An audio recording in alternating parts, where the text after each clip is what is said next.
Prophétie reçue le 29 septembre 2022 de la part du Seigneur Jésus. Je regardais vers le nord et j'ai vu l'amour, la compassion. Dieu aime la France et chérit la France. Dieu aime la France et la porte dans son cœur. Je me suis tourné vers l'est et j'ai vu le chagrin et la tristesse. J'ai vu la désolation. J'ai vu la France à genoux dans la poussière, recroquevillée sur elle-même. Dans la poussière, portant le sac comme un habit. Dans la détresse. J'ai vu la France à genoux qui gémissait. Elle pleurait, pleurait, pleurait de tristesse, de chagrin, de douleur, de malheur. Ainsi fut ma prière. Père, pardonne. Pardonne à la France, ô Yahweh. Réponse de Yahweh. Elle a fermé ses yeux pour ne pas voir, fermé ses oreilles pour ne pas entendre, afin qu'elle ne revienne pas à moi et que je ne la guérisse, que je la délivre et que je la soigne. Elle s'est éloignée de moi hier et aujourd'hui, elle est dans le tourment. Croyant pouvoir marcher seule et se relever seule, tu m'as oublié, alors je t'oublierai. Ce jour, je t'oublierai.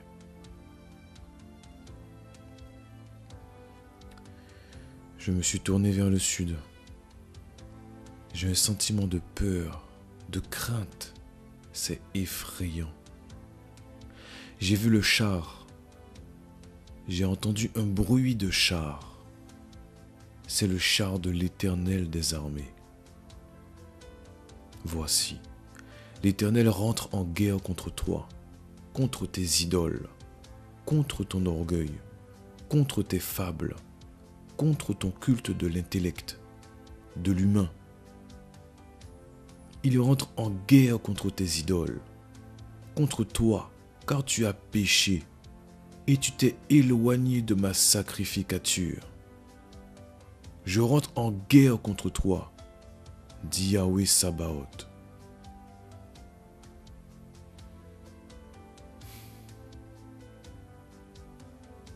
Je me suis tourné vers l'ouest. J'ai vu la guérison, la restauration. Tu reviendras vers moi et j'irai vers toi. Je te guérirai, je te relèverai, je te rétablirai et je t'établirai, telle une ville, oui, une ville forte. Mon nom sera restauré au milieu de toi. Tu me sanctifieras et tu seras sanctifié.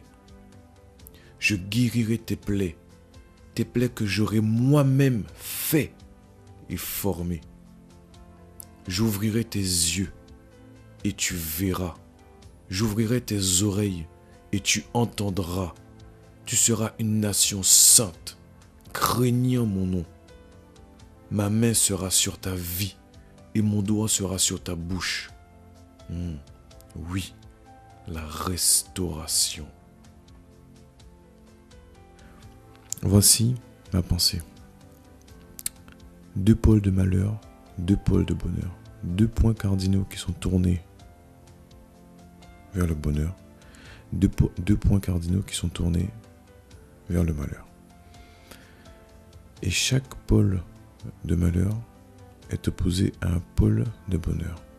Nord est opposé au sud. L'amour est opposé au char. Pôle de l'est opposé à l'ouest ou l'ouest à l'est. L'ouest, la restauration, opposé à la tristesse. Ensuite, si on tourne dans le sens des aiguilles d'une montre, on commence par une situation d'amour, donc le nord, puis tristesse, puis jugement, et enfin la restauration. Si on regarde bien, le pôle est et sud sont collés ensemble et se suivent, ainsi que l'ouest et le nord. Si on tire un trait entre les deux groupes, cela forme deux demi-cercles, ce qui symbolise que dans un temps, donc un cercle symbolise un temps, il y aura deux demi-temps, donc un temps nord-ouest et un temps est-sud, soit deux moitiés de temps. Donc vous prenez, pour symboliser ou imager, vous prenez un camembert, vous le coupez en deux. Voilà. Donc ce qui fait deux moitiés. Voilà, une moitié nord-ouest et une autre moitié est-sud. Voilà. Nous nous situons précisément, pour aller un peu plus loin, un peu plus en profondeur, nous nous situons dans le deuxième temps, soit au début du deuxième quart, soit au niveau de l'Est, au niveau de la tristesse. Le fait que les pôles soient opposés signifie que si l'Église prie, cela apaisera la colère de Dieu et le châtiment sur la France. Si on ne prie pas, la pleine colère du Mashiach s'abattra sur la France. Voici, si la France se repent et revient de ses mauvaises voies, le Père abrégera ses souffrances et nous viendrons dans le temps de l'Ouest, c'est-à-dire de la restauration. Quand je dis abrégera, ça ne veut pas dire stoppera. Abréger veut dire diminuer dans un sens, pour que ce soit un peu plus parlant et précis. C'est-à-dire que les conséquences seront beaucoup moins dramatiques, beaucoup moins catastrophiques. Voilà. Donc, en effet, nous nous situons effectivement dans le deuxième quart, donc la phase de tristesse. Donc, c'est des choses qu'on voit se passer effectivement et s'intensifier. Donc en France, donc ça va aller de mal en pis. Donc c'est quelque chose effectivement qu'on voit, qu'on va subir. Que ferons-nous, frères, me direz-vous, après avoir entendu ces choses? Car en effet, la volonté du Seigneur n'est pas que le méchant meure, mais qu'il se repente et revienne de ses voies. Alors du coup, j'aurai juste 3 versets pour toi. 2 Chroniques, chapitre 7, verset 14. Si mon peuple sur qui est invoqué mon nom s'humilie, prie et cherche ma face, et s'il se détourne de ses mauvaises voies, je l'exaucerai des cieux, je lui pardonnerai son péché et je guérirai son pays. Je guérirai la France. Un autre passage, notamment dans Ézéchiel, chapitre 22, verset 30. Je cherche parmi eux un homme qui élève un mur, qui se tienne à la brèche devant moi, en faveur du pays, en faveur de la France, afin que je ne le détruise pas. Mais je n'en trouve point.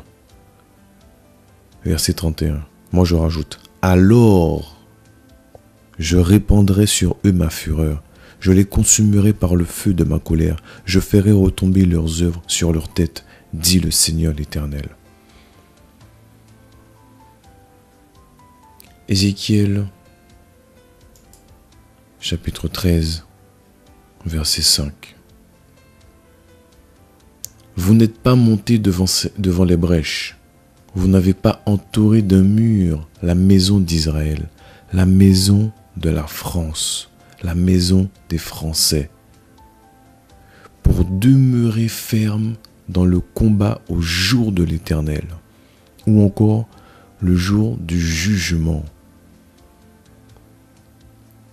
Toi qui aimes la France, qui es chrétien, chrétienne, qui craint le Seigneur, ton rôle, mon rôle maintenant, c'est de fléchir les genoux, implorer la grâce, la miséricorde du Père, afin de colmater les brèches, d'élever ce mur et de prier pour la nation. Telle Ninive s'est repentie de ses péchés et Dieu l'a épargnée du jugement. Alors lève-toi en 2023 et prie pour ton pays. Shalom.